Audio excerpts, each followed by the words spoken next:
Description box में हमारा Instagram का लिंक है और ईमेल आईडी भी है। अगर आप में से कोई हमें अपनी कहानियाँ भेजना चाहता है तो उस लिंक पर क्लिक करके हमें अपनी कहानियाँ भेज सकता है। चलिए बढ़ते हैं हमारी कहानियों की ओर। दोस्तों, हमारी ये जो कहानी है ये सीतारमन जी ने हमें भेजी है, जो कि साउथ इंडिया के रहने वाले हैं। चलिए इनकी कहानी शुरू करते हैं। मेरा नाम सीतारमन है। ये बात 1999 की है। उस समय मेरी उम्र कुछ 15 साल की थी। मैं मेरे पापा और मम्मी के साथ रहता था। हम 3 ही लोग थे हमारी फैमिली में। एक शाम की बात है कि जब मैं कहीं काम पर से घर लौटा तो मेरे पापा सामने बैठे हुए थे और मुझसे कहने लगे कि जाके ये काम करके आ। मैं बहुत थका हुआ था। मैंने पहले तो मना किया, लेकिन उन्होंने काफ़ी ज़िद की और उसके बाद मैं मना नहीं कर पाया। मैंने उनसे कहा कि ठीक है, मैं थोड़ी देर में चला जाऊंगा, मैं भी बहुत थक गया हूँ। शाम के उस समय कुछ 6 या 7 बज रहे होंगे और फिर मैं कमरे में जाकर लेट गया। मेरी आंख लग गई। जब मैं उठा तो रात के 9:30 बज रहे थे। मैं उठकर मम्मी से कहने लगा कि मैं जाकर जल्दी से पापा का काम करके आता हूँ, वरना अगली सुबह वो मुझे बहुत चिल्लाएंगे। मम्मी ने भी कहा कि ठीक है, चले जा। मैं अपने घर से निकला। मुझे लगभग 3 किलोमीटर की दूरी पार करनी थी। मैंने अपनी साइकिल ली और जल्दी जल्दी वहाँ जाने लगा। वहाँ पहुँचने में मुझे कुछ 1 घंटा लग गया था, क्योंकि मैं धीमे धीमे जा रहा था। दिसंबर का महीना था, ठंड भी काफ़ी ज़्यादा थी। जब मैं वहाँ से लौटने लगा तब कुछ पौने 12 बजे के आसपास रास्ते में मैंने एक आदमी को देखा, जो कि चुपचाप एक कोने में खड़ा हुआ था। पता नहीं इतनी रात में वो क्या कर रहा था, ये समझ नहीं आया। अंधेरा भी काफ़ी था। उस समय स्ट्रीट लाइट्स भी इतनी ज़्यादा नहीं हुआ करती थी, इसीलिए दूर से उसकी शक्ल देख पाना नामुमकिन जैसा था। लेकिन जब मैं उसके करीब पहुंचा तो मैंने देखा कि उसने अपने मुंह को ढक कर रखा था। उसकी आंखें बड़ी बड़ी नीली कलर की थी। मैं ये देखकर एकदम चौंक गया और वहीं पे 1 मिनट के लिए रुक गया। जितना भी चेहरा मैं उसका देख पा रहा था, वो चेहरे पर बहुत सारी झुर्रियाँ थी और मानो अजीब सा काला रंग था उसके चेहरे पर, जिसे देखकर ऐसा लग रहा था कि कई दिनों से वो नहाया ना हो। उसके कपड़े भी मैले कुचैले थे। वो मुझे देखने लगा। मैं उससे कुछ पूछता कि इससे पहले उसने इशारा किया, जो मैं समझ नहीं पाया। ऐसा लगा कि वो मुझसे आगे जाने को कह रहा है। मैं थोड़ी सी साइकिल आगे लिया और फिर से रुककर उसे पीछे मुड़कर देखने लगा। उसने दोबारा इशारा किया। इस बार ऐसा लगा कि वो मुझे अपनी ओर बुला रहा है। फिर मैंने अपने मन में सोचा कि शायद ये आदमी पागल है, इसीलिए ये सब कर रहा है। मैं अपनी साइकिल से उतर के स्टैंड लगाया और उसके पास जब जाने लगा तो मैंने पाया कि वो आदमी धीरे धीरे हवा में उड़ते हुए पीछे जा रहा है। यानी कि उसके कदम ज़मीन से 1 या 2 इंच ऊपर थे और किसी हवा के झोंके की तरह वो पीछे जा रहा था। मुझे ये देखकर बहुत हैरानी हुई। मैं वहीं से खड़े होकर चिल्लाया, कौन हो तुम? ऐसा कैसे पीछे जा सकते हो? लेकिन इस पर उसका कोई जवाब नहीं आया और देखते ही देखते मानो मेरी आंखों से गायब हो गया। मैं ये देखकर बहुत ज़्यादा घबरा गया।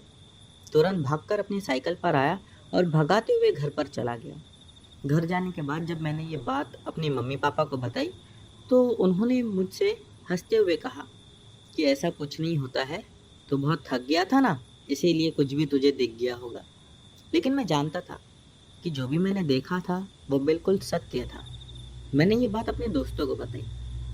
मेरे दोस्तों ने भी इस बात को मानने से इनकार कर दिया, लेकिन मेरा एक बहुत अच्छा दोस्त था सुशील।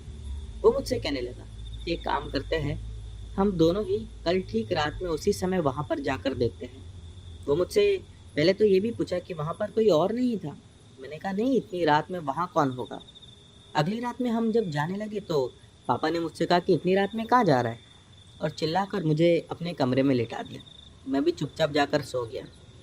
जब उसके अगले दिन मुझे मेरा दोस्त मिला तो वो मुझसे कहने लगा कि तू कल रात आया क्यों नहीं। मैंने उसे बताया कि पापा ने ऐसा ऐसा किया और चिल्लाया मुझे। दरअसल सुशील अपने एक कजिन भाई के साथ उस जगह पर गया था और उसने भी ठीक मेरे जैसे ही एक आदमी को वहाँ पर देखा। लेकिन वो आदमी को उसने हवा में उड़ते हुए नहीं देखा, बस इतना देखा कि कोई वहाँ पर खड़ा है जिसकी आंखें नीली रंग की हैं। अब ये बात धीरे धीरे सभी लोगों के घर में फैलते चले गई, लेकिन हर किसी के घर वाले इस बात को मानने से साफ इनकार कर रहे थे। तभी मेरा एक दोस्त था जिसका नाम था अंजार। वो लगभग उस समय 20 साल का होगा। जब हम लोगों ने ये बात उसे बताई तो वो कहने लगा कि वो भूत वूत नहीं है, वो एक जिन है। उसकी ये बात सुनकर हमें कुछ अजीब सा लगा। वो कहने लगा कि मैं एक आदमी को जानता हूँ जो इसके बारे में हमें बता सकता है। फिर वो हम लोगों को उसी एरिया में एक आदमी के पास लेकर गया। वो आदमी को देखकर लग रहा था कि उसकी उम्र 40 से 45 साल की होगी। जब हम लोगों ने उससे ये बात बताई तो वो कहने लगा कि ठीक है, हम लोग रात के समय नहीं बल्कि दिन में वहाँ जाएंगे। जब हम सभी लोग वहाँ पर पहुँचे तो उस 40-45 साल की उम्र वाले आदमी ने उस जगह की मिट्टी को उठाया जिस जगह पर वो नीली आंखों वाला आदमी खड़ा था, और उस मिट्टी पर पड़कर उसने कुछ फूका, जिसके बाद वो मिट्टी का कुछ हिस्सा हवा में उड़ने लगा। वो कहने लगा कि बिल्कुल ठीक कहा तूने अंजार, ये जिन ही है। मैंने कहा तो जिन रोज़ रात में इस समय पर यहाँ क्या करता है? जिसके बाद उस आदमी ने कहा कि इसका हमारे पास कोई जवाब नहीं है। और फिर सभी लोग हम लोग घर पर चले गए। काफ़ी दिन बाद, लगभग 1-2 हफ्ता गुजर जाने के बाद, मैं अंजार से फिर मिला। वो मुझसे कहने लगा, जानता है वो जिन वहाँ क्या कर रहा था? मैंने कहा कि नहीं, मुझे नहीं पता। कहने लगा कि चल फिर से, आज तुझे बताता हूँ। हम सभी लोग मिलकर दोबारा उसी आदमी के पास गए जो अधेड़ उम्र का था। जब उसके पास गए तो वो कहने लगा कि जिन वहाँ पर खड़े होकर रखवाली करता था। हमने कहा, रखवाली? किसकी रखवाली करता था? वो आदमी मुस्कुराया और कहने लगा कि वो सब तुम्हें जानने की कोई ज़रूरत नहीं है। अब से वो जिन वहाँ पर नहीं दिखाई देगा। मैंने कहा कि वो जिन कब से वहाँ पर था? जिस पर वो आदमी फिर से मुस्कुराते हुए कहा कि वो था तो वहाँ पर कई सालों से, लेकिन उस समय वो रात में किसी को दिखता नहीं था। मैंने कहा तो अब वो क्यों लोगों को दिखने लगा? जिसके बाद उस आदमी ने कहा कि जब उन लोगों को किसी इंसान से खतरा होता है तो वो लोग इंसान को भी दिखाई देते हैं और अपने होने का एहसास करवाते हैं। मुझे ये सब बातें उस समय तो इतनी कुछ समझ में नहीं आई, लेकिन आज जब मैं और ज़्यादा जिन की कहानियाँ सुनने लगा और इनके बारे में जानने लगा, तो जहाँ तक मुझे समझ में आया वो बात ये थी कि ज़रूर उस समय वो या तो किसी खजाने की रखवाली कर रहा था या तो किसी बहुत कीमती चीज़ की, और हो सकता है जिसकी भी वो चीज़ थी वो उसे मिल गई, इसीलिए उसके बाद वो जिन भी अपनी जगह छोड़कर वहाँ से चला गया। तो दोस्तों, ये थी सीतारमन जी की कहानी। बढ़ते हैं हमारी अगली कहानी की ओर। हमारी अगली कहानी विक्रम सिंह ने भेजी है। चलिए इनकी कहानी शुरू करते हैं। मेरा नाम विक्रम सिंह है और ये कहानी मेरे दादाजी के साथ 1996 में घटी थी। हुआ कुछ यूँ था कि उस समय गांव बिल्कुल भी डेवलप नहीं था और बिजली भी नहीं हुआ करती थी, बल्कि हमारे ही गांव में क्या, आसपास के हमारे गांव को लगकर जो दूसरे गांव थे उनमें भी बिजली नहीं थी। एक दिन दादा के रिश्ते में कोई भाई था। उसकी उम्र 50 साल की थी और उसने कोई जहरीली दवाई पीकर आत्महत्या कर ली थी। उनका गांव हमारे गांव से कुछ 60-70 किलोमीटर दूर था और उस समय व्यवस्था भी बिल्कुल नहीं थी और बरसात का मौसम भी था। उनने खुदकुशी रात में की थी और सुबह सारे रिश्तेदार इकट्ठे होने लगे। मेरे दादा भी अपने कुछ साथियों के साथ उधर दोपहर तक पहुंच गए। उस समय बरसात गिरना शुरू हो चुकी थी।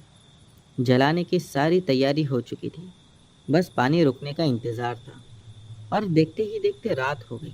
लोगों ने सोचा कि अब कल ही होगा जो होगा। आदमी को मरे हुए भी 24 घंटे से ज़्यादा हो चुके थे। फिर लोगों ने उसकी लाश एक कमरे में रख दी और एक लालटेन जला दिया और उस कमरे का जो दरवाज़ा था वो बंद कर दिया। फिर सभी लोग आराम करने लगे। करीब रात के 1 बजे थे और बारिश अब भी हो ही रही थी कि तभी उस कमरे से अजीब सी गुर्राने की आवाज़ आने लगी। कोई उस कमरे में कभी बर्तन फेंकता तो कभी कुछ दूसरा सामान उठाकर फेंकता। लालटेन भी अंदर टूट फूट चुका था। आधे घंटे तक यही चलता रहा, मगर किसी की भी हिम्मत नहीं हुई कि कोई उसके दरवाजे के पास भी जाकर खड़े हो।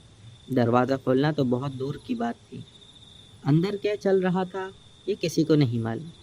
फिर कुछ आदमियों ने डंडे और लालटेन पकड़ी और हिम्मत करके वो दरवाज़ा खोलने लगे कि तभी अंदर सब एकदम से मानो शांत हो गया, मगर अंदर कोई भी नहीं गया।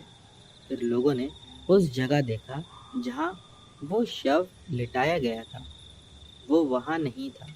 तो लोग बहुत बुरी तरह डर गए और फिर तभी उन लोगों ने कोने में देखा कि वो आदमी अपने पैर ऊपर करके और हाथों के सहारे उल्टा खड़ा था। एक आदमी तो उधर ही बेहोश हो गया ये देखने के बाद।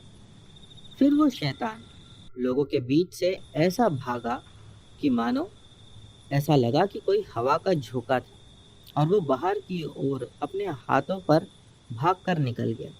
लोग सिर्फ देखते ही रह गए कि ये क्या हो रहा है। वो बाहर निकल गया और बाहर अब बरसात भी बहुत ज़ोरों से हो रही थी। उसी के पीछे 8-10 आदमी डंडे और लालटेन लेकर बाहर उसे पकड़ने के लिए भागे। वो गांव एक छोटा सा गांव था। वो कुछ ही मिनटों में गांव के बाहर निकल गया था और खेतों के बीच से भागने लगा। खेत भी पानी से भरे हुए थे, इसीलिए वो लोग ज़्यादा दूर तक उसका पीछा नहीं कर पाए और वो आगे जाकर कहीं गायब हो गया। फिर वो लोगों ने उसे बहुत आसपास ढूंढा, लेकिन वो कहीं नहीं मिला। वो वापस आ गए। अब गांव वाले लोग डरने लगे कि उसका अभी अंतिम संस्कार भी नहीं हुआ था। 3-4 दिन गुजर गए। लोग रात में खेतों पर नहीं जाते थे क्योंकि उन्हें अपनी जान का डर था। अगर जाते तो 4-5 आदमी इकट्ठा होकर जाते। फिर एक रात एक आदमी खेत में रात में काम कर रहा था। हालांकि उस समय उसके साथ और भी कुछ लोग थे, लेकिन वो थोड़ी दूरी पर थे उससे। और फिर एकदम से अचानक उसे महसूस हुआ कि आसपास एकदम शांति हो गई है। फिर उस आदमी ने आसपास जब अपनी नज़रें घुमाई तो उसने देखा दूर कोई जानवर की तरह खड़ा हुआ है। यानी मानो ऐसा लग रहा था कि जानवर की आकृति पे कोई इंसान वहां पर खड़ा होकर उसे घूरे जा रहा था। और फिर उसने देखा कि वही कुत्ते की तरह अपनी जीभ निकालकर पानी पी रहा था। ये देखकर वो एकदम से घबरा गया, लेकिन फिर भी हिम्मत जुटाते हुए वो थोड़ा और आगे आकर देखा कि ये तो वही आदमी था जो मर चुका था। फिर वो शैतान उस आदमी की तरफ देखकर गुर्राया और उसके पीछे भागा। वो आदमी भागा और चिल्लाने लगा। उसकी आवाज़ से उसके जो आसपास लोग काम कर रहे थे वो सभी देखकर उस आदमी के पास आ गए उसकी जान बचाने। ये देखकर वो शैतान वहाँ से पीछे हटा और एकदम से रुक गया। सभी जगह अजीब सी आवाज़ निकालता हुआ वहाँ से भागने लगा। फिर कुछ 4 दिन बाद वही आदमी अपने घर के बाहर सो रहा था और घर के सभी लोग घर के अंदर सो रहे थे कि अचानक उसने आसपास जानवरों की चिल्लाने की आवाज़ सुनी। वो नींद से उठा और अपने आसपास देखने लगा। ये सोचने लगा कि सारे जानवर इस समय क्यों चिल्ला रहे हैं कि तभी उससे पेड़ पर से आवाज़ आई। जब उसने अपनी नज़रें उठाकर पेड़ पर देखा तो पेड़ पर वही आदमी की लाश उल्टी लटक रही थी, जो कि अभी कुछ दिन पहले मरा हुआ था। बस ये देखना था कि वो वहाँ से भागने लगा, लेकिन वो आदमी एकदम से मानो उसके नज़दीक आ गया और उसने देखा कि उसका शरीर बुरी तरह से सड़ चुका था। कई जगह से तो मानो शरीर में कीड़े लग चुके थे, बहुत बदबू भी आ रही थी। वो आदमी जैसे तैसे अपनी जान बचाकर घर के अंदर चला गया।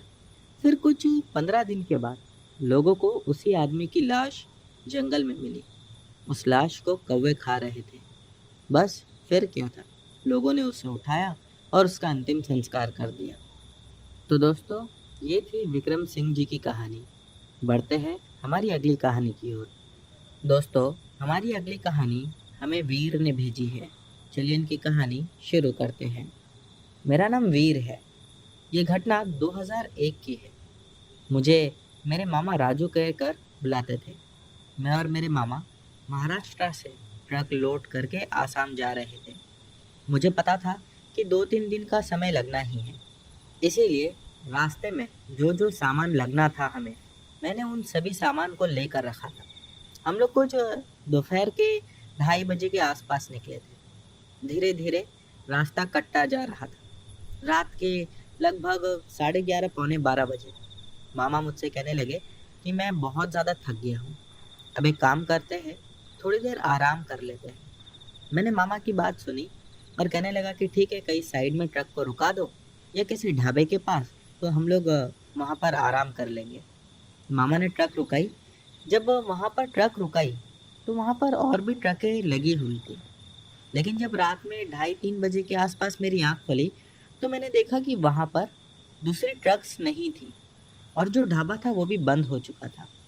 मैंने मेरे मामा को नींद से जगाया और कहने लगा कि चलो अब आगे बढ़ते हैं। मामा उठकर आसपास देखने लगे तो ढाबे भी बंद थे और वहाँ पर हमारे ट्रक के अलावा कोई दूसरा ट्रक नहीं था।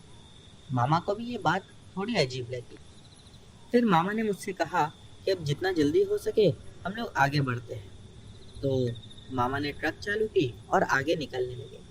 कुछ 15 मिनट ही आगे बढ़े होंगे कि अचानक ट्रक में से आवाज़ आने लगी। मानो ऐसा लगने लगा कि ऊपर ट्रक के कुछ तो है जिसकी इतनी आवाज़ ज़ोर ज़ोर से आ रही है। मामा ने ट्रक को साइड में खड़ा कर दिया और मुझसे कहने लगे कि राजू, चल जाकर ऊपर देखते हैं। लेकिन ऊपर जाने की हिम्मत हम दोनों की नहीं हो रही थी, क्योंकि अब वो आवाज़ें ज़ोर ज़ोर से आ रही थी। ऐसा लग रहा था कि कोई कूद रहा है, कभी ऐसा लगता कि कोई इधर उधर भाग रहा है। अजीब सा लग रहा था। फिर अचानक हम लोगों ने देखा कि ट्रक के ऊपर कोई औरत है जो कि रात के अंधेरे में बराबर से दिखाई नहीं दे रही। हाँ, उसके लंबे बाल थे और चेहरा बालों की वजह से ढका हुआ छुपा हुआ था। उसके हाथ पैर भी कुछ अजीब से काले दिखाई दे रहे थे। मामा और मैं ये देखकर बहुत डर गए। मैं मामा से कहने लगा, इतनी रात में ये औरत यहाँ कैसे आई? मामा कहने लगे कि हो सकता है हम जिस ढाबे पे रुके थे उसी ढाबे पर ये औरत चढ़ गई होगी हमारी ट्रक में और उसके बाद ये सोची होगी कि सुबह में ये चले जाएगी, लेकिन हमने तो ट्रक आगे बढ़ा दी। मैंने कहा हाँ, हो सकता है। हम लोगों ने नीचे से ही उसे आवाज़ लगाई। जब आवाज़ लगाई तो उस औरत ने हमारी आवाज़ को सुना और एकदम से एक ही जगह खड़े होकर घूर कर देखने लगी। आप लोगों को मैं बता दूं कि ट्रक की हाइट लगभग 10 फीट से ज़्यादा की होती होगी। वो आवाज़ सुनने के बाद जब वो हमें घूर कर देख रही थी, उसने एक ज़ोर से छलांग लगाई और ज़मीन पर आकर खड़ी हो गई। उसके बाद उसने मेरे मामा का गला दबाना शुरू किया। एक हाथ से उसने मामा को गले से पकड़कर हवा में उठा लिया। मैं तो ये सब देखकर हक्का पक्का रह गया। मुझे समझ नहीं आ रहा था कि मैं क्या करूं उस समय। मैं उसे छुड़ाने की कोशिश करना चाह रहा था, लेकिन उसके नज़दीक जाने भी मुझे डर लग रहा था। मुझे अपनी जान का खतरा था कि अगर मैं जाऊंगा तो कहीं ये चुड़ैल मुझे जान से ना मार दे। अभी ये सब चल ही रहा था कि पीछे से एक ट्रक आकर हमारे ही ट्रक के पास रुका और वो ट्रक से 3 लोग निकले। एक हेल्पर था, एक ड्राइवर और पता नहीं एक आदमी भी कोई था। शायद उसने लिफ्ट मांगी होगी उन लोगों से। जब उन लोगों ने हमारी ये हालत को देखा तो वो लोग भी जल्दी जल्दी ट्रक से बाहर आए और आकर हमारी मदद करने लगे। उनमें से जो तीसरा वाला आदमी था वो कुछ पढ़ने लगा। वो क्या पढ़ रहा था वो समझ नहीं आया, शायद कोई तंत्र मंत्र थे। जिसके बाद उस चुड़ैल ने एकदम से मेरे मामा का गला छोड़ा और तेजी के साथ वहां से भागने लगे। हम लोग उसे देख ही रहे थे। वो भागते हुए रास्ते की साइड में उतर गई और वो खेती वाले रास्ते से कहीं गायब हो गई। उसके बाद हम लोग वहीं पर खड़े हुए थे। मैं मामा को पानी पिला रहा था। उनका गला एकदम से जाम हो चुका था। जब उस आदमी से हम लोगों ने पूछा तो उसने बताया कि दरअसल इस औरत का एक्सीडेंट यहाँ पे लगभग 15 साल पहले हुआ था। उसके बाद से उसकी आत्मा यहीं पर रहती है। फिर उसने कहा इसी वजह से लगभग आगे 40 किलोमीटर और पीछे 40 किलोमीटर, ये 80 किलोमीटर का रास्ता ऐसा है। यहाँ पर रात में 12 बजते ही जितनी भी होटल्स और दुकान होती है वो सब बंद हो जाती है और सभी लोग अपने घरों पर चले जाते हैं। वरना हाईवे पर जो ढाबे होते हैं वो अक्सर पूरी पूरी रात खुले रहते हैं। लेकिन ये जो 80 किलोमीटर का रास्ता है, इस पर आपको रात के समय कोई भी ढाबा खुला नहीं मिलेगा। और यही एक वजह है कि जितने भी ट्रक ड्राइवर्स या ट्रक वाले यहाँ पर हॉल्ट लेते हैं वो लोग 12 बजे के बाद निकलना शुरू कर देते हैं। आप लोग ज़्यादा समय वहाँ पर रुक गए और शायद इसी वजह से ये चुड़ैल आप लोगों को परेशान करने लगी। उसके बाद हमें काफ़ी रास्ता आगे पार करना था। तो जो दूसरा ट्रक ड्राइवर था यानी कि जिसने ट्रक हमारे पीछे लाकर रखी हुई थी, वो कहने लगा कि अब दोनों ट्रक साथ साथ में चलेगी, ताकि अगर किसी को भी कोई नुकसान वो चुड़ैल पहुंचाना चाहे तो हम एक दूसरे की मदद के लिए वहां पर रहेंगे। और फिर लगभग 2-2.5 घंटा साथ में चलने के बाद हम सभी लोग अपने अपने रास्ते हो लिए। तो दोस्तों, ये थी वीर की एक छोटी सी घटना। बढ़ते हैं हमारी अगली कहानी की ओर। दोस्तों, हमारी जो अगली कहानी है ये हमें रोहन ने भेजी है, जो कि नासिक के रहने वाले हैं। चलिए इनकी कहानी शुरू करते हैं। मेरा नाम रोहन है, मैं नासिक का रहने वाला हूँ और आज जो घटना मैं आप लोगों को बताने जा रहा हूँ ये 2009 की बात है। उस समय मेरे घर में मैं, मेरे दादू दादी और मेरे मम्मी पापा रहते थे। मुझे जहाँ तक याद है मेरी उम्र कुछ 17 साल की थी।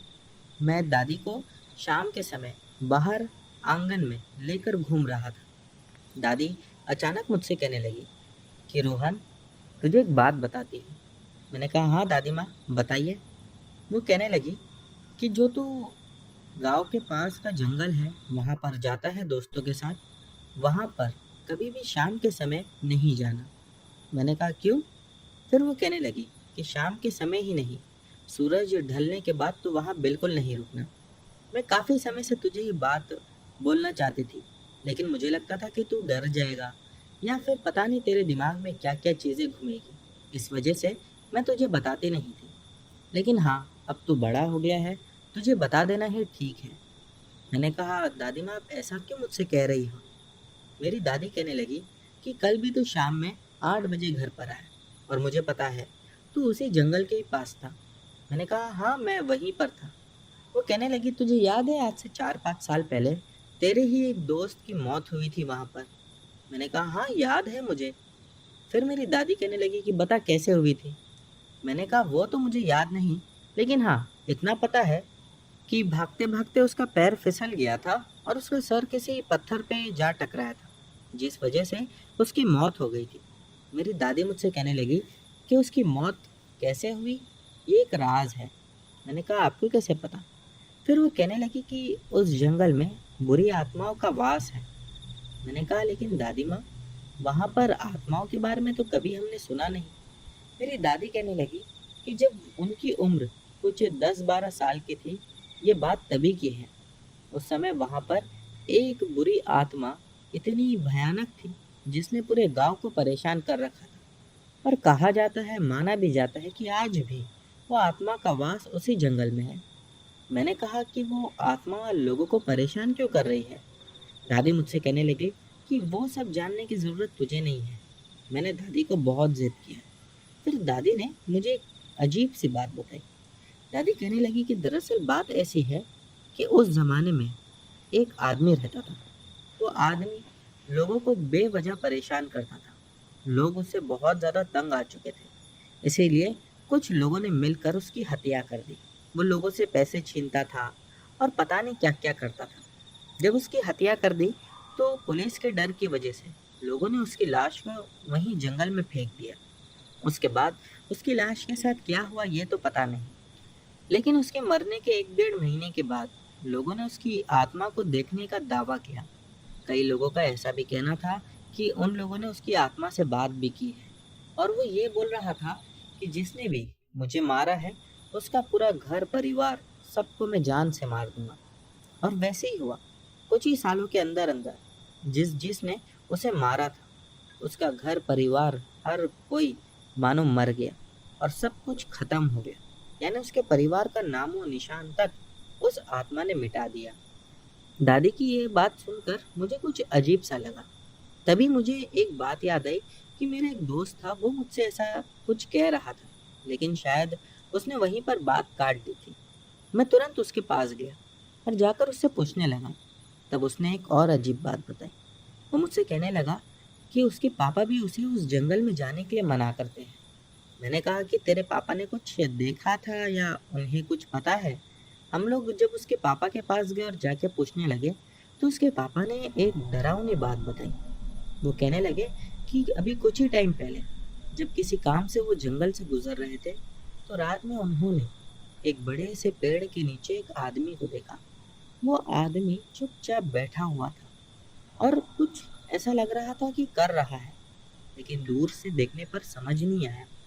जब उसके पापा उस आदमी के करीब गए तो उन्होंने देखा कि वो एक कुत्ते का मांस खा रहा था और इतनी बुरी तरह से उसको खा रहा था कि उसके चेहरे पर उस कुत्ते का खून लगा हुआ था। यही नहीं, वो अपने हाथों से उस कुत्ते के जिस्म को फाड़ कर खा रहा था। ऐसा लग रहा था कि उसके हाथ हाथ नहीं, बल्कि कोई चाकू या छुरी हो, जो कि उसको खाने में मदद कर रहे हों। ये देखकर उसके पापा इतना ज़्यादा घबरा गए और वहाँ से चीखते हुए भागने लगे। लेकिन जब वो भाग रहे थे तो उन्होंने देखा कि वही आदमी उनका पीछा कर रहा था। शायद अगर उसके पापा उस समय उस आदमी के हाथ में लग जाते तो वो उन्हें भी चीर फाड़ के खा जाता। फिर उसके पापा ने बताया कि कहा जाता है आज भी वही आत्मा है जो लोगों को तो नहीं सताती, लेकिन हाँ, जंगल में अगर कोई चला जाए तो वो उसके शिकार से बच नहीं पाती। तो मैंने कहा फिर कि मेरी दादी ने बताया मेरे जो दोस्त की मौत हुई वो पैर फिसल कर गिरने से नहीं हुई। जिस पर उसके पापा ने भी हामी भरी और कहा कि अगर उसे कभी भी ऐसा लगता है कि लोगों से उसको परेशानी हो रही है तो वो ऐसी ही कोई घटना रचा देता है जिससे ये समझ में आता है कि उसने उस आदमी को नहीं मारा, बल्कि ये एक कोइंसिडेंस था और उसी की वजह से सामने वाले व्यक्ति की मौत हो गई। मुझे ये सुनकर इतना ज़्यादा डर लगा कि मैं वहाँ से अपने घर पर आ गया और उस दिन के बाद से मैं कभी भी उस जंगल में सूरज डूबने के बाद नहीं गया। कहा जाता है कि आज भी गांव के कई ऐसे पुराने लोग हैं जो इस बात पर विश्वास रखते हैं कि आज भी उसी जंगल में उस आदमी की आत्मा भटक रही है। मैं नहीं जानता कि इसमें कितनी सच्चाई है, लेकिन ये जो कहानियाँ मैंने सुना, इससे डर के मारे मेरा दिल दहल गया। तो दोस्तों, ये थी रोहन की कहानी। बढ़ते हैं हमारी अगली कहानियों की ओर। दोस्तों, हमारी अगली कहानी तमिलनाडु के जया शंकर की है। चलिए इनकी कहानी शुरू करते हैं। मेरा नाम जया शंकर है। ये घटना आज से 10 साल पुरानी है। 2022 का दिसंबर ये महीना था जो मेरी ज़िंदगी को बदल कर रख दिया। उस समय ठंड काफ़ी ज़्यादा होती है। इसी वजह से मैं जहाँ पर काम किया करता था तो रात में 9 साढ़े 9 बजे के आसपास अपने घर पर आ जाया करता था, वरना गर्मियों के मौसम में मैं 11 बजे तक भी रुक कर काम करता था। और ठंड ज़्यादा होने की वजह से आदमियों को काफ़ी जल्दी भूख भी लगती है और नींद भी आती है। इसी वजह से मुझे ठंड में नींद काफ़ी आती थी, तो मैं जल्दी काम ख़त्म करके कैसे भी 10 साढ़े 10 तक अपने घर पर आ ही जाता था। वो रात मुझे बहुत अच्छे से याद है। जब मैं अपनी ऑफिस से काम करके निकला तो मेरी पत्नी ने मुझसे कुछ सामान मंगवाया था। मैं सामान लाने के लिए एक दुकान पर पहुंचा। वहां से सामान वगैरह लेकर अपनी गाड़ी में रखा और आगे बढ़ने लगा। लगभग 1.5-2 किलोमीटर आगे बढ़ा रहूँगा कि अचानक मेरी गाड़ी का टायर पंचर हो गया और मुझे बहुत गुस्सा आ रहा था, क्योंकि मुझे उस रात में काफ़ी दूर जाना था। वैसे मेरा घर और मेरे ऑफिस के बीच का कुछ 5-7 किलोमीटर का ही डिस्टेंस होगा, लेकिन मेरी पत्नी उस समय उसके मायके में थी और उसने कहा था कि ये सामान लेकर आना, फिर रात में तुम इधर ही रुक जाना, अगली सुबह दोनों साथ चलेंगे। और जो उसका मायका था वो वहाँ से लगभग 30 किलोमीटर दूर था।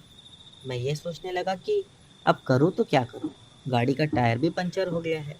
मैं आसपास देखने लगा, लेकिन मुझे कोई दिख ही नहीं रहा था कि मैं जिससे मदद मांग सकूं। वैसे भी वो रास्ता गांव के बीच से गुजर कर जा रहा था, शायद इसी वजह से वहां पर कोई था ही नहीं। गांव में अक्सर लोग रात में जल्दी सो जाते हैं। तभी दूर मुझे एक घर दिखाई दिया। मैं उस घर का दरवाज़ा जाकर खटखटाया तो घर में से एक बूढ़ी औरत निकली। मैंने उससे कहा कि मेरी गाड़ी ऐसी ऐसी ख़राब हो गई है, क्या आप मदद कर सकते हो? कोई है जान पहचान का जो मेरी गाड़ी को बनवा दे, या फिर आप मुझे अपनी गाड़ी या बाइक दे दो, बदले में मेरी गाड़ी यहाँ रख दो, मैं अगले दिन आकर लेके चला जाऊँगा। वैसे मुझे ऐसा लगता है ये सारी बातें वहाँ करने की नहीं थी, लेकिन हड़बड़ी में मैं कुछ ज़्यादा बोल गया था। उस बुढ़िया ने सिर्फ मेरी ओर देखा और उसके आंगन में पड़ी एक साइकिल की ओर इशारा करते हुए कहा, गाड़ियाँ छोड़ जाओ और ये साइकिल लेकर जाओ। मुझे ये देखकर और सुनकर बहुत गुस्सा आ रहा था कि मेरी कार के बदले साइकिल, जबकि उसी के आंगन में एक बाइक भी पड़ी हुई थी। मैंने कहा कि ये बाइक दे दीजिए, मैं कल लाकर ये बाइक यहीं पर छोड़ दूंगा। उसने कहा कि नहीं, बाइक नहीं दे सकते। मैंने कहा क्यों, क्या बात है? वो कहने लगी कि बाइक मेरी बेटे की है। मुझे ऐसा लगा कि शायद उसके बेटे ने उसे मना किया होगा। मैंने कहा कि ठीक है, आपसे बेटे से बात करवा दो, आपके बेटे से ये बाइक ले लेता हूँ। वो कहने लगी मेरा बेटा अभी नहीं है। मैंने कहा कि कहाँ गया वो? तो कहने लगी कि उसे मरे हुए 2.5 साल हो गए हैं। 2.5 साल से इस बाइक को आज तक कभी किसी ने नहीं चलाया। मुझे तो विश्वास नहीं हो रहा था, क्योंकि अगर 6 महीने से भी ज़्यादा कोई कार या मशीन बंद पड़ जाए तो उसे देखकर समझ में आता है, लेकिन 2.5 साल से अगर किसी ने बाइक नहीं चलाया है और बाइक इतनी चमचमाती हुई खड़ी थी, ये देखकर मुझे विश्वास ही नहीं हो रहा था। मैंने गुस्से में कहा, नहीं देना है तो सीधा मना कर दो, बात इतना घुमा क्यों रहे हो आप? और ये कहकर मैं जैसे ही पीछे पलटा कि अचानक उस बुढ़िया ने मेरे कंधे पर हाथ रखा। मैं पीछे मुड़ कर देखा तो वो मुझसे कहने लगी कि अंदर आ। मैं अंदर गया। घर में जाकर जब देखा तो सच में उसके घर में उसके बेटे की तस्वीर लगी हुई थी और उस पर माला डली हुई थी। वो कहने लगी कि इसे 2.5 साल हो चुका है, लेकिन आज भी वो अपनी बाइक से बहुत प्यार करता है, इसीलिए उसकी आत्मा अपनी बाइक का ख्याल रखती है। मुझे ये सब बातें तो बकवास लग रही थी। ऐसा लग रहा था कि ये कुछ भी बोल रही है, ऐसा कुछ नहीं होता है। इसीलिए मैंने कहा कि हाँ ठीक है, मुझे बाइक नहीं चाहिए, मैं जा रहा हूँ।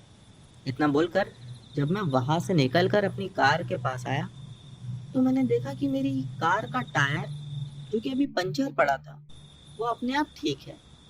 मुझे देखकर बड़ी हैरानी हुई। मैं समझ ही नहीं पाया कि ये सब कैसे हो गया। एक बार तो अपने आप को समझाने लगा कि हो सकता है ये मेरा वहम था और टायर कभी पंचर हुआ ही नहीं था, लेकिन खुद को कितना भी समझाने के बाद मैं इस चीज़ को मान ही नहीं पा रहा था कि जो अभी तक मैंने गाड़ी का टायर पंचर देखा वो अपने आप बना हुआ था। मैंने उस समय वहाँ रुकना ठीक नहीं समझा और अपनी कार लेकर अपनी वाइफ के घर पर बढ़ गया। जब अगली सुबह हम लोग आ रहे थे तब मुझे दोबारा उसी बुढ़िया का घर दिखा। मैं वैसे तो उस समय घर पर आ गया, लेकिन ये बात मैंने अपने एक दोस्त को बताई तो उसने भी मुझसे यही कहा कि ये तेरा वहम होगा। लेकिन मेरे जिद करने के बाद उसने कहा कि ठीक है, हम वहाँ पर जाकर देखते हैं और पूछते हैं कि क्या बात थी। उसके बाद क्या था, 2-3 दिन के बाद हम दोनों ही वहाँ पर पहुँचे और जब हम लोग वहाँ जाकर पूछताछ किए तब ये पता चला कि सच में जो भी बुढ़िया ने मुझसे कहा था वो बिल्कुल सच था। उनमें से एक आदमी उस गांव का ये बता रहा था कि अपनी बाइक तुमको देना पड़े, इसी डर की वजह से उस लड़के की आत्मा ने ही तुम्हारा टायर ठीक कर दिया होगा। दोस्तों, इसमें कितनी सच्चाई थी ये तो मैं नहीं जानता, लेकिन हाँ, ये जो भी था मुझे बहुत ज़्यादा अजीब लगा। तो दोस्तों, ये थी जया शंकर की कहानी। बढ़ते हैं अगली कहानी की ओर। दोस्तों, हमारी जो अगली कहानी है ये हमें साबिर ने भेजी है। चलिए इनकी कहानी शुरू करते हैं। ये कहानी इसी सितंबर के महीने की है। मुझे एक दिन मेरे दोस्त का कॉल आया और उसका नाम अमन है। रात में जब वो मेरे से बात कर रहा था तो उसने बताया कि वो जिस रिसोर्ट में काम करता है वहाँ उसके साथ कुछ अजीब सी घटनाएं घटी। मैं उस रिसोर्ट का नाम तो नहीं बता सकता, लेकिन हाँ इतना बता दूं कि वो रिसोर्ट महाराष्ट्र में है। तो उसने मुझे एक रात कॉल किया और बोला, साबिर, मैं जिस रिसोर्ट पे काम करता हूँ यहाँ पर मेरे साथ जो घटना घटी उसके बाद ऐसा हुआ कि हम लोगों ने काम छोड़ दिया। मैंने उससे पूछा कि क्या हुआ तेरे साथ? तो उसने बताया कि एक इतनी डरावनी घटना जो कि उसने आज से पहले ना ही तो कभी सुनी थी ना ही कभी देखी। उसने कहा कि इस रिसोर्ट में एक स्विमिंग पूल है जो कि 15 साल से बंद है, एकदम सूखा है, बिल्कुल पानी नहीं है। जब भी कोई गेस्ट आते हैं और स्विमिंग पूल का डिमांड करते हैं तो वहाँ का मैनेजर कुछ ना कुछ बहाना बनाकर बात को टाल देता है और उन लोगों को वहाँ पर जो रहने के लिए कमरे दिए गए थे उसका कमरा, यानी कि अमन का जो कमरा था वो एकदम लास्ट में था और वो हाईवे के पास में था। भले ही वो रिसोर्ट के अंदर था लेकिन काफ़ी आगे था और वहाँ पर दूसरे जो रिसोर्ट के रेस्टोरेंट के एम्प्लॉयज़ थे उनको भी उसी कमरे में रहने के लिए दिया गया था। रेस्टोरेंट कुछ रात के 11 बजे बंद हो जाता था। एक रात की बात है कि ऐसे ही 11 बजे रेस्टोरेंट बंद होने के बाद सभी लोग अपने अपने रूम में चले जाते हैं और अमन रात में अपनी वाइफ से बात कर रहा था। तो वो देर रात तक बाहर ही रुककर बात कर रहा था और बात करते करते उसे पता ही नहीं चला कि कब रात के 2 बज गए। वो काफी आगे की ओर चला गया था जहाँ पर स्विमिंग पूल था। वहां जाने के बाद उसे एकदम जोरों की पानी की आवाज सुनाई दी। ऐसा लगा जैसा मानो समंदर की लहरें ठीक उसके बाजू में जोर जोर से गोता खा रही हैं। अमन अपने आसपास देखा लेकिन उसे कुछ दिखाई नहीं दिया कि अचानक उसकी नज़र स्विमिंग पूल में पड़ी।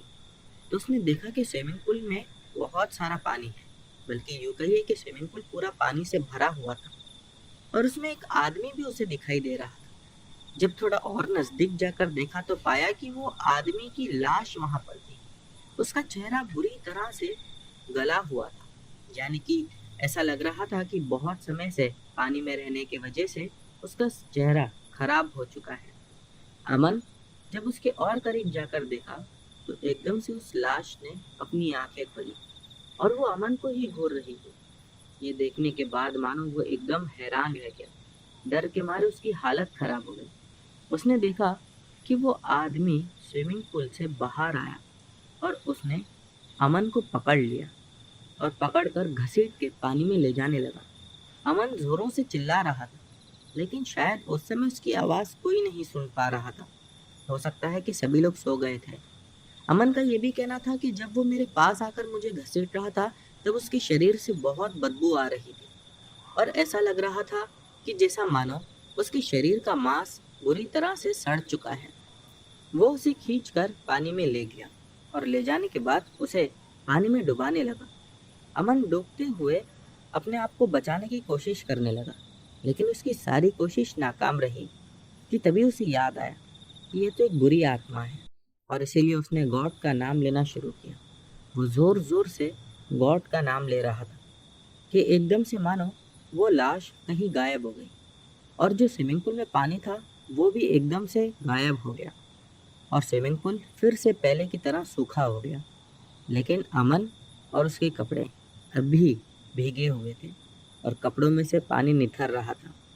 अजीब बात तो एक ये भी थी कि जब अमन बाहर आकर देखने लगा तो उसे यकीन ही नहीं हो रहा था कि अभी इसी स्विमिंग पूल में वो डूब रहा था। अमन वहां से भागते हुए अपने स्टाफ को चिल्लाते हुए उसी कमरे में पहुंचा। जब सभी लोगों को जगाया तो लोग उसकी हालत देखकर डर गए। फिर अमन ने उनको सारी बातें बताई। उसमें से एक लड़के ने कहा कि मुझे भी ऐसा ही कुछ 4 दिनों से आवाज़ आ रही है। मैं जब भी रात में सोता हूँ या रात में कभी स्विमिंग पूल के पास चला जाता हूँ तो ऐसा लगता है बहुत सारा पानी आस पास में है। वो सभी लोग इतना ज़्यादा डर गए कि उसके बाद किसी ने वहाँ पर कुछ भी जानने की कोशिश नहीं की, बल्कि सभी लोगों ने अपनी अपनी सैलरी ली और वहाँ से अपनी जान बचाकर भाग गए। तो दोस्तों, ये थी शेर की कहानी। उम्मीद करता हूँ कि आज की सभी कहानियाँ आप लोगों को पसंद आई होगी। दोस्तों, इनमें से जो भी कहानी आप लोगों को अच्छी लगी हो उसके बारे में नीचे कमेंट सेक्शन में लिखना मत भूलना। चैनल पर नए हो तो सब्सक्राइब किए बिना मत जाना। मिलते हैं हमारी अगली वीडियो में।